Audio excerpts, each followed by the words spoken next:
Like, comment and subscribe. Basically सिपाहियों का काम ये था कि वो व्यापारियों को प्रोटेक्शन देते थे। अंग्रेजों के खिलाफ 1857 की क्रांति को आप किस तरह से देखते हैं? बेसिकली 1857 में सिपाही विद्रोह हुआ था।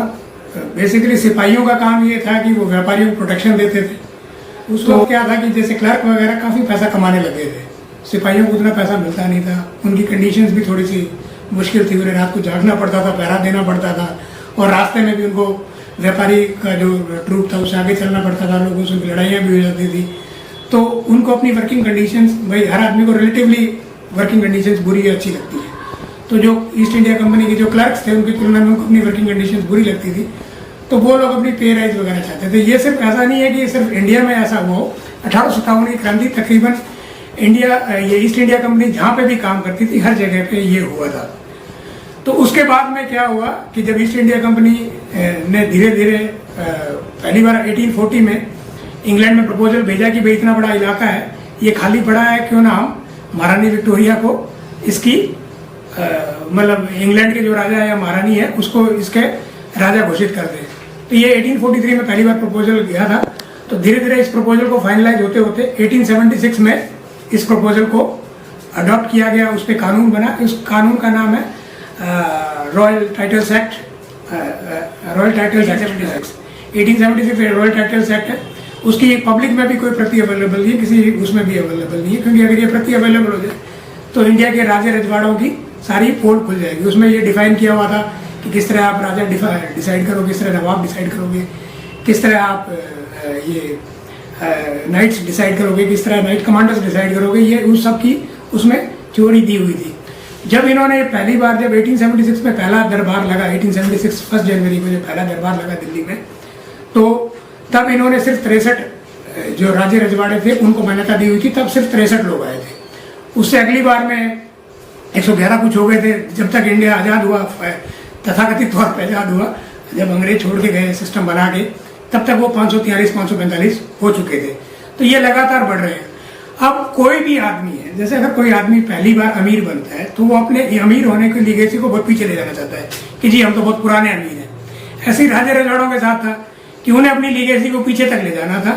तो उस लीगेसी को पीछे ले जाने के लिए 1857 की कहानियां गढ़ी गई। अब ये कहानियां गढ़ी कैसे गई?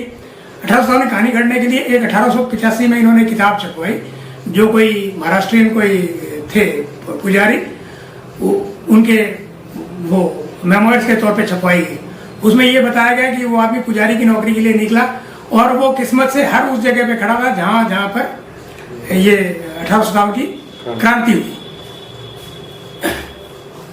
तो वो आदमी हर उस जगह पे खड़ा था जहां 1857 की क्रांति हुई। तो इतना तो कोई आदमी हो नहीं सकता जिसके पास खाने कमाने का साधन नहीं हो।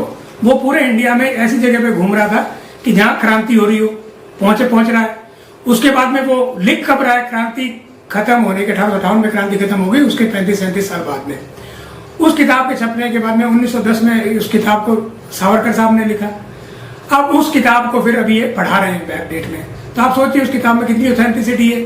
फिर सबसे अजीब बात यह है कि उस किताब में जिस तरह से बताया गया है, सारे पोस्टर में लड़ रहे थे। आपको पता है कि अंग्रेज जो ब्रिटिश ईस्ट इंडिया कंपनी के जो सैनिक थे वो बंदूकों से लड़ रहे हैं। यहाँ पे जो राजा महाराजा दिखाए हुए हैं उनको तलवार हाथ में दे रखी है, वो तलवारबाजी कर रहे हैं। तो ये कहानी इटसेल्फ में सेल्फ डिफीटिंग कहानी है कि भाई अगर कोई लड़ने निकलेगा, कोई कुछ करने भी निकलेगा, तो उसके साथ में बराबर के हथियार लेके निकलेगा। तो उनके पास हथियार भी नहीं थे।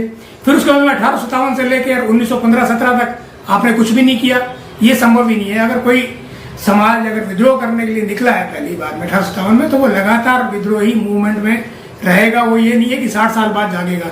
ऐसा कुछ भी नहीं हुआ था कि 60 साल तक कोई शांत होके सो जाए। ठीक है, तो ये चीजें बड़ी अजीब सी चीजें, इस पे समाज को रीथिंक करने की जरूरत है।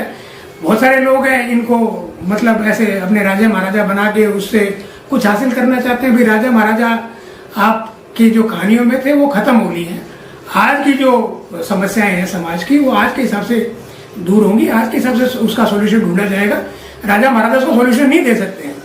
तो आपको दोबारा सोचने की जरूरत है, दोबारा देखने की जरूरत है कि इन कहानियों से हमें कुछ हासिल हो रहा है क्या। और सबसे बड़ी बात यह है कि इन कहानियों में हम लगातार हार रहे हैं।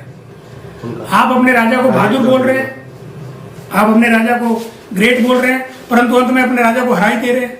तो भाई इसमें सेल्फ डिफीटिंग कहानियों में कभी भी समाज को कुछ नहीं मिलता है। तो हमें दोबारा से सोचने की जरूरत है कि ये कहानी कितनी उपयोगी है, कितनी अनुपयोगी है। बेसिकली ये कहानियां समाज को काट रही है।